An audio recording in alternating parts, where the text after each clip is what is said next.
sekolah itu punya kurikulum. Tapi kalau Ramadan kita kurikulumnya pertama adalah melatih diri kita, melatih kesabaran, terutama melatih kesabaran.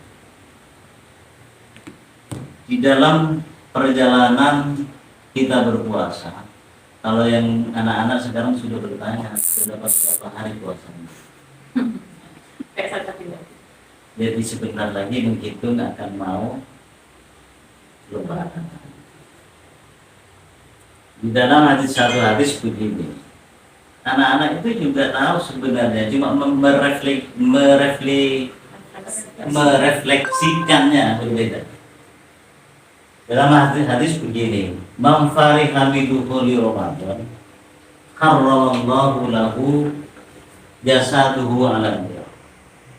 Barang siapa yang bangga, senang dengan datangnya bulan Ramadan, maka Allah mengharamkan jasad kita menyentuh api neraka. Api neraka diharamkan oleh Allah menyentuh tubuh kita. Itu satu titik bahwa kita ini manakala senang, baru senang ya, baru senang. Tapi senangnya tentu dibarengi dengan satu niatan bahwa di bulan Ramadan ini kita akan meningkatkan ibadah kita. Bukan seperti refleksinya anak-anak. Kalau anak-anak sebentar lagi saya mesti diberikan baju baru. Sehingga tanya, sudah berapa hari? Kapan aku tutup lampinya? Kalau di anak-anak refleksinya begitu. Tapi kalau kita refleksinya mestinya adalah apa yang harus saya lakukan yang lebih daripada sebelumnya. Banyak sebenarnya latihan-latihan yang diberikan di bulan Ramadan agar kita ini bisa melanjutkan ba'da Ramadan. Coba kita kaji dari awal. Ketika kita belum puasa, maka sering kesehatan kita terganggu. Apakah itu lambung, apakah itu kolesterol, apakah itu asam urat dan sebagainya. Karena apa? Makan kita tidak teratur. Yang dimakan juga tidak menunjukkan. Dalam hal teratur, Ramadan itu memberi refleksi itu, memberi pelajaran itu. Kita makan ketika kita sudah masuk waktu buka. Kemudian nanti lagi tengah malam ketika kita waktunya sahur. Terus seperti itu. Jadi tidak setiap lapar makan ketika kita belum puasa. Ketika kita sudah lapar, kita mampir di warung, kita mampir di mana-mana.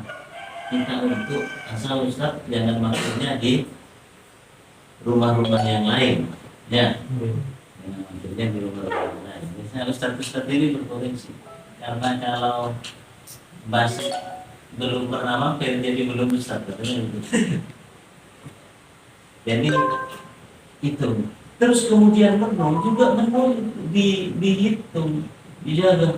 Walaupun nafsu kita, makanya di dalam tubuh manusia itu ada dua jenis. Kalau kita berbicara hanya sekedar taat kepada Allah, maka kita bisa ditentukan dengan malaikat. Malaikat itu hamba yang sangat taat kepada Allah. Karena di malaikat itu tidak ada nafsu, yang diberi hanya akal. Sehingga malaikat itu nggak neko-neko. Ketika malaikat disuruh menyampaikan ayat, dia tidak pernah mampir ke mana-mana. Wes, ayat ini sampaikan kepada Muhammad, ya Jibril. Dia turun disampaikan kepada Nabi Muhammad SAW. Setelah selesai,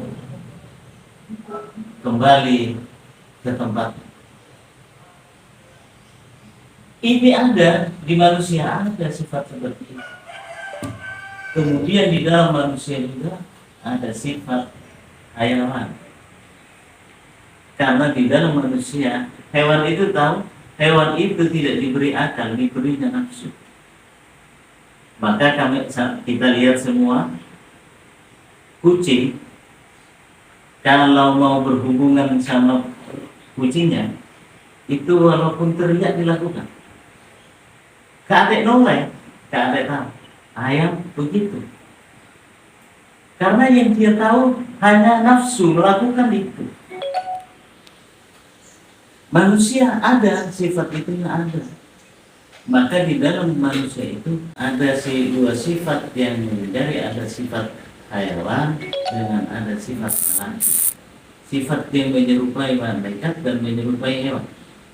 Jadi ketika kita berbuat baik, melaksanakan perintah Allah sesuai dengan ajarannya, maka sifat kita melebihi sifat malaikat. Tapi ketika kita melakukan sesuatu yang melanggar, yang sudah tidak melihat norma-norma, tidak melihat akal nafsu yang di depan, maka sifat kita lebih parah. Kemudian udah berapa menit? Ini kadang temanya belum tak buka. Tidak usah ini aja. Kedua, sifat sabar tadi. Sifat sabar, kita banyak ujian di bulan Ramadan. Ujian lapar, ujian haus. Yang kadang-kadang kita kalau jalan, buang itu ke pakai ayu, ke pakai kantang. Itu ayu gitu kan.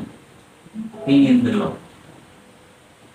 Jadi, cobaan bagaimana kita mampu nanti menahan nafsu kita. Sabar, kita sabar, kalaupun lapar, kita diminta sabar untuk menunggu waktu maghrib tiba. Jadi sebelum maghrib tiba, belum dibolehkan itu sabar. Apa tandanya orang adzan? Tapi ingat, jangan asal ada orang adzan, kemudian karena zuhur adzan, ucapannya sama, maknanya sama, yang lantunannya sama, asal adzan itu sama. Jadi kita merefleksikan kehidupan itu, walaupun kita itu sama, ada laki sesama lakinya, ada perempuan sesama perempuannya, refleksinya sama perempuan sebenarnya, tapi tingkat kesadarannya di sini kita dilatih untuk menuju kesabaran dan pelatihan menuju kita ba'da Ramadan menjadi yang lebih baik. Itu saja. Wallahu muwaffiq ila aqwamit thoriq. Assalamualaikum Waalaikumsalam warahmatullahi wabarakatuh. Kepala Kota yang telah memberikan kita tausiah sebagai pengingat seperti itu. Sebenarnya semuanya sudah bisa semua. Sudah bisa. Tinggal mengingatkan kita juga bulan yang kuliah ini. Terima kasih kami sampaikan kepada Bapak Ibu yang Mbak dan Mas serta asatidz yang telah hadir. Cukup sekiranya acara kita. Mohon maaf apabila ada kurang lebihnya. Assalamualaikum warahmatullahi wabarakatuh.